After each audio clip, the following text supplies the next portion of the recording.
I am a nature freak. Well, that's what my friends tell me. I mean, they're right, but today I'll be setting out to see how long I can survive in the woods, to live off the land and all that good stuff.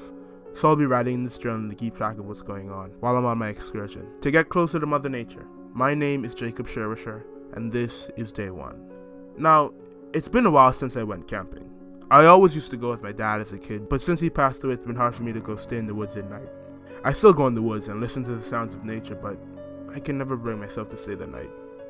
But recently my friend Mark passed away, and I realized how short life was, and I can't let bad memories hold me back from doing something that I love.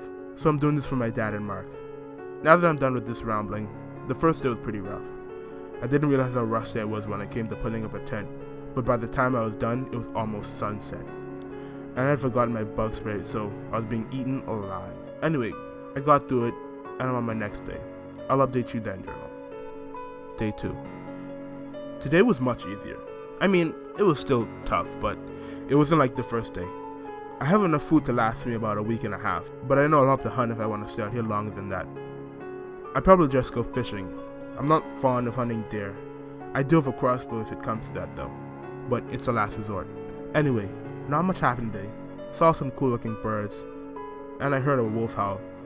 Hopefully it doesn't come near my camp, but that's about it. More updates tomorrow. Day 7. Well, on Monday I said I was gonna write, but it's Saturday now. To be honest, I thought there'd be a lot more things going on in the woods, but it's a whole lot of nothing. I'm doing pretty good on food. I found this lake that seems as if it's never been seen by human eyes. It is practically overflowing with fish. Some of them even swam up to my hook. After seeing how curious they were, I felt pretty bad about eating them, but a man's gotta eat. I'm pretty sure I could be out here for months and I'd be fine. That's just how many fish there are. Anyway, hopefully something interesting happens so I can write about it in here. Otherwise I wasted $5.50 on this journal. I'll update you guys when something interesting happens. Day 8. So something interesting finally happened. So I was walking through the forest, as you do, when I heard a stick crack to my right. I looked over my shoulder and there was this gigantic albino stag just standing there. We stood there staring at each other for a good 5 minutes, neither of us moving. He looked absolutely majestic, antlers spread wide like they could hold the world on them. Fur white like snow. It was practically reflective. You'd expect for the wild animal to be dirty, but this thing was spotless. We stood there, eyes locked for a few more seconds, then I felt a sneeze coming on. I tried to stop it, but it was too late. I let out a howl of a sneeze, and the stag bolted in the other direction. I felt really dumb for ruining that moment, but whatever. So that was my day today. That makes up for the boring days in my book. I'm probably gonna see if I can find the stag tomorrow. I'll write what I find. Day 9. So today I went out looking for the stag again. I went to the same spot that I did the day before, but no luck. I looked around for hours while on my walk, but I didn't even find a squirrel, which was odd because the forest always has some kind of noise. On my way back to camp, something caught my eye. It was glistening as a stray beam of light that cut through the trees hit it. It was a chrysalis, about the size of my thumb attached to the edge of a leaf. It was beautiful, a lime green with spirals of purple and blue. It was also thin when I looked at it from the side. It was like a peacock feather. It was beautiful. It was calling to me. I had to touch it. When I did, it was soft, and it flexed and stretched under the pressure of my finger. I pulled my finger back, scared that I had damaged it. When I did, some of the design and the green came off on my finger. It was a dusty type texture. And when I looked at the chrysalis, the spot that I had touched had the design missing, and I could see inside. There was something like green thread swirling around inside. Then the spot replaced itself with the design, as it grew back. Day 10. I woke up today with a headache, and I had no memory of yesterday. I don't even remember walking back to camp, or eating. I had to read the entry from yesterday, what I don't even remember writing. After reading it, I was also pretty weirded out when it came to the end of the entry. I thought I'd eaten some rancid mushrooms until I realized that there was in fact green on my fingers. When I tried to rub it off, it didn't even move. I ran to the lake to try and wash off my hands. I got to the lake and dunked my hands, and the usually curious fish that swim up to me all scattered, making a giant semicircle about 10 feet wide. They didn't even move after that, they just watched me try to scrub my hands clean. This green would not move. I eventually gave up and went back to camp.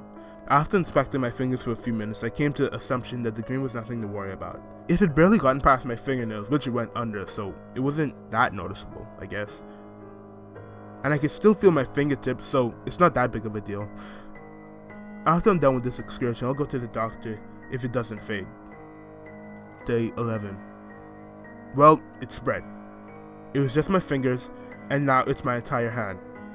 It's weird though. It feels pretty good. It's like tingly, almost like when your hands fall asleep, but a lot more satisfying, and less like your hands being shanked by millions of tiny prisoners. If I look really hard, I can kind of see it moving up my hand. It's like a tiny army on its way to the tippy top of a mountain. That's about it for the day. Talk to you tomorrow. Day unknown. Not quite sure what day it is, but I'm pretty sure it's been a while.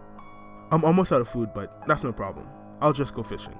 Oh yeah, and the green has covered my right arm completely. It still feels really nice and has something of a sparkle to it.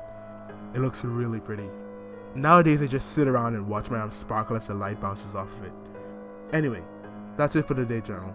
Talk to you later. Day unknown. Still don't know how long I've been out here, but I've been eating a whole lot of fish. They've been hard to catch though. They started to run away from me now, and they're not as curious as they were. But that's fine, I'm really fast. Oh yeah, the green has covered most of my body now. It feels really good. My stomach and my left leg have been completely covered now, and it's just my right leg to be covered. I can't wait. Day unknown. I've been here super long now, I think. I have a really thick scratchy beard now. It looks funny when I look at my reflection in the pond. The fish are really scared of me now. They seem to scatter even before I get to the pond. But that's no problem. Today I ran on a deer that was trying to hide from me. It was fun. I wonder how it didn't see me coming. When I move, I sparkle and shine. It's super pretty. I'm also really strong now. When I ran down the deer and I caught it, I just held its neck really tight, and then it stopped moving. It tasted super good. It was the best thing that I have ever eaten. Day unknown. When I woke up today, my body was stinging. It was like fire ants were biting every inch of my being. And why was I running? And why was I naked? And a better question, why was I green? Hello, host. Who the hell said that? Why, I did. Who are you? I am the green, as you call me, in your journal. How are you talking? Look closer to your abdomen. I did as told. There's a slit running across my stomach that spread almost all the way across. What the hell? What is that? It is what I use to communicate with you. Though I can hear your thoughts, so audible communication is not necessary. It was moving as it talked. The slit of my stomach was a mouth. Every word that came from this thing was spoken through this abomination. I do not find that phrase appealing. Please do not use that when in reference to me. What happened to me? Why am I like this? I don't know, but I assume that is a result of touching the chrysalis. From the moment that you've touched it, I have been changing you, making you better. We are ultimate. We are above man. Okay, why can't I control anything below the neck? I have taken the rest of your body as my own. I'll be using it from now on. You require it no longer. What the hell? You can't! But I can. Why am I running? No, it is we. Why are we running? We are on the hunt. Then I noticed it. Up ahead of us was a pronghorn.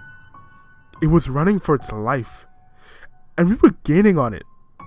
Wait, how the hell was I gaining on a pronghorn? And how the hell are we chasing a pronghorn? They're not even close to where I live. I was searching for greater prey, and I had gotten sidetracked. They have become too easy for us. And like I've said, I have made us ultimate, so this chase is nothing. Then, all of a sudden the pronghorn stumbled, and we seemed to get a burst of speed. At first we were gaining slowly, but now it was rapid. Before I'd even knew it, we had tackled the poor animal, and we were on it with a vengeance. I'd not noticed it, but my fingernails were sharp points. My arm raised over the thrashing animal and slammed into it, fingers first, slicing through it with little effort. The animal let out a screech that made my stomach turn and made it rumble in hunger all at the same time. I felt sick, but I couldn't deny how hungry I was. We ripped the pronghorn apart, spreading its innards everywhere. Then my hand went in and yanked out a steaming fistful of guts. I thought that the hand that was out of my control would bring the steaming guts up to my face, but in relief and horror, it brought it to my stomach, and the mouth opened wide with eager excitement, and the meat was shoveled in. I wanted to vomit, but it tasted so good. Now that the hunt is over, we will head back to camp.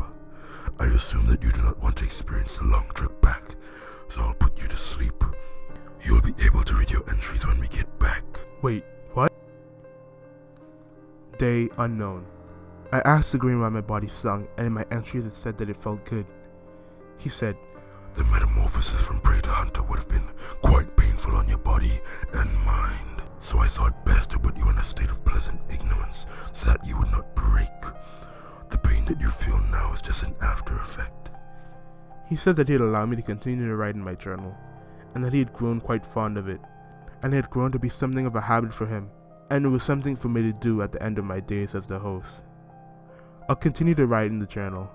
I have nothing better to do, and it's the only time I have control of one of our limbs, and that's the only freedom that I have nowadays. I don't know what to do. I don't know what I can do, but write. Day unknown. I woke up today from the sound of something that I hadn't heard in I don't know how long. It was talking from someone other than the green.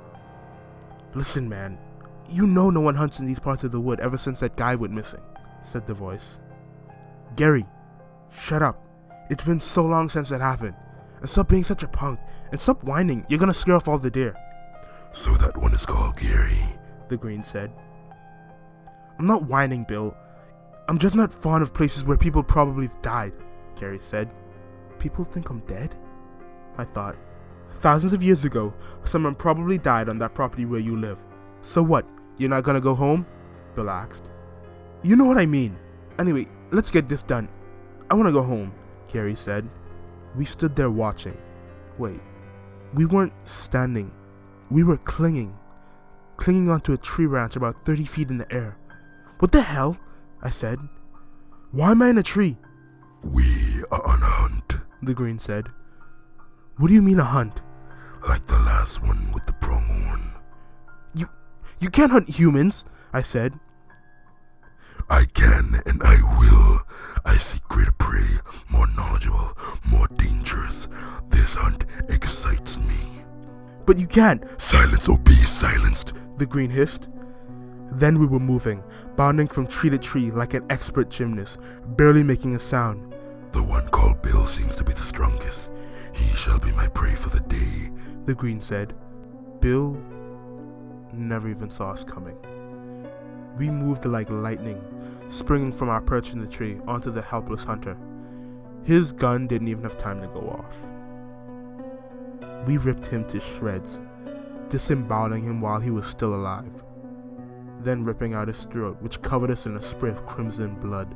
Run! I shouted in the direction of Gary, who was cowering next to the tree, gun on the floor, forgetting that it was his only salvation. I said silence or be silenced, the green shouted. Then I felt a roar of pain as my lips knit themselves together. No, it wasn't knitting. It was like they're being melted and being forced together. I tried to shout in agony, but all I did was cause myself more pain as my lips ripped apart and then were forced back together. But it wasn't just my lips. I felt my teeth being forced together, the top and the bottom row, as they cracked and as they were being broken, as an unholy bond took place.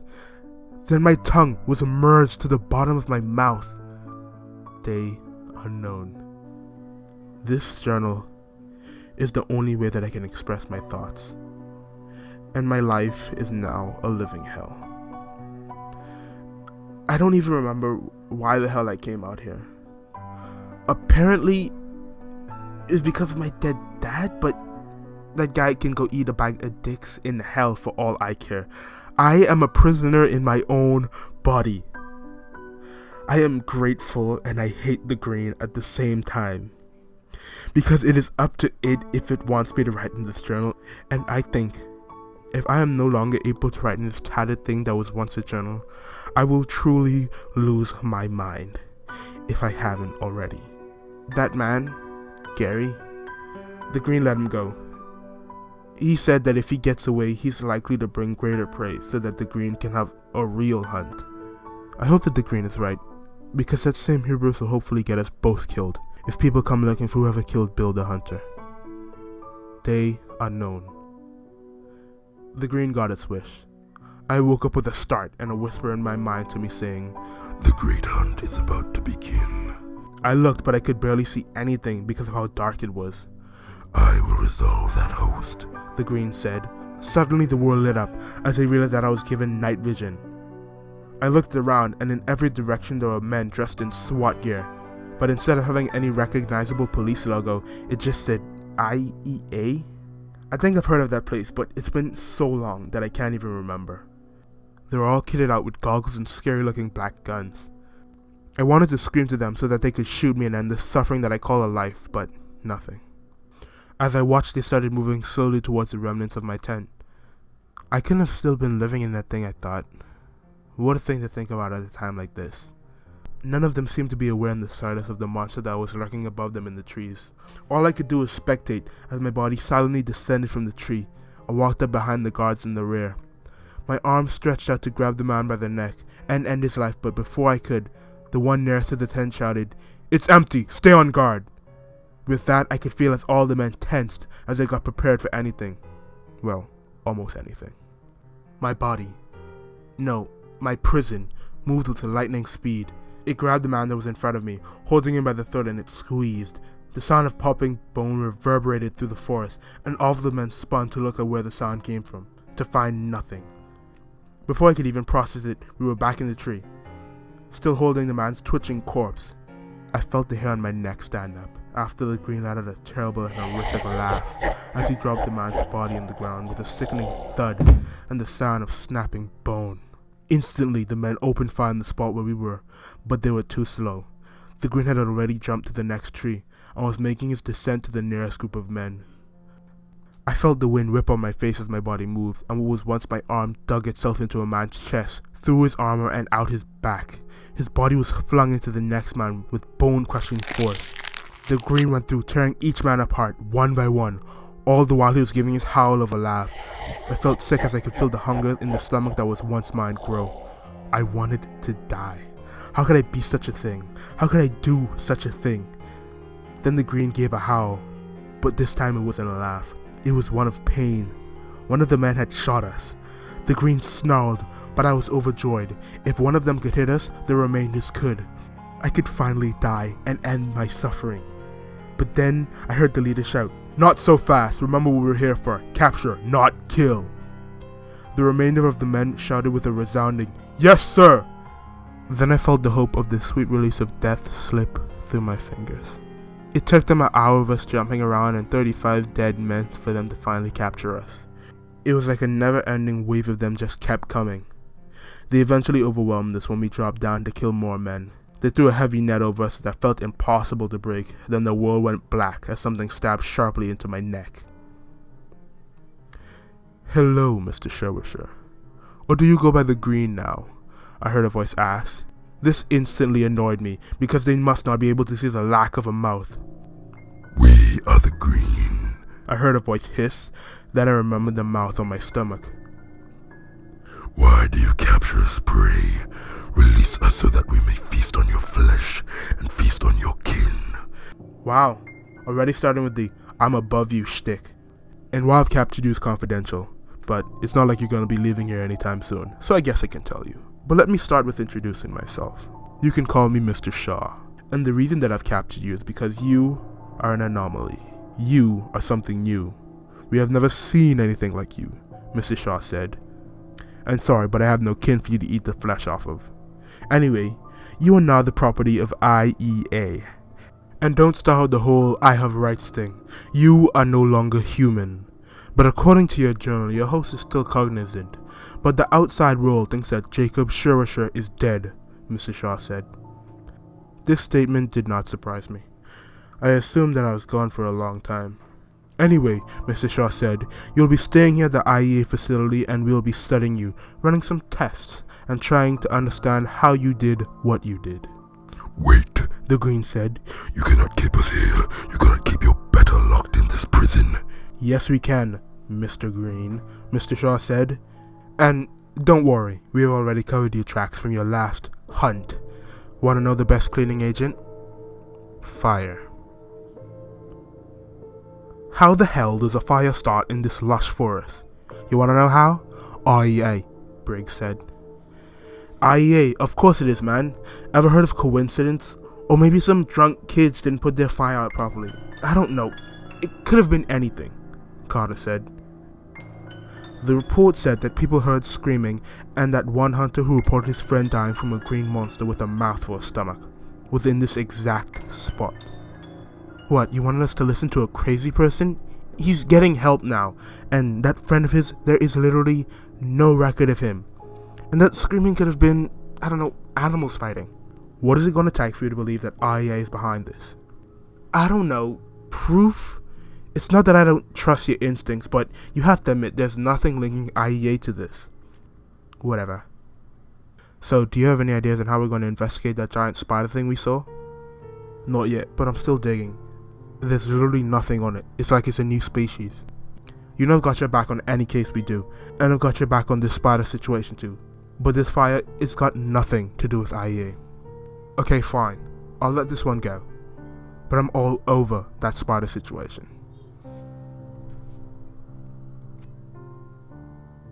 Hello once again, listener.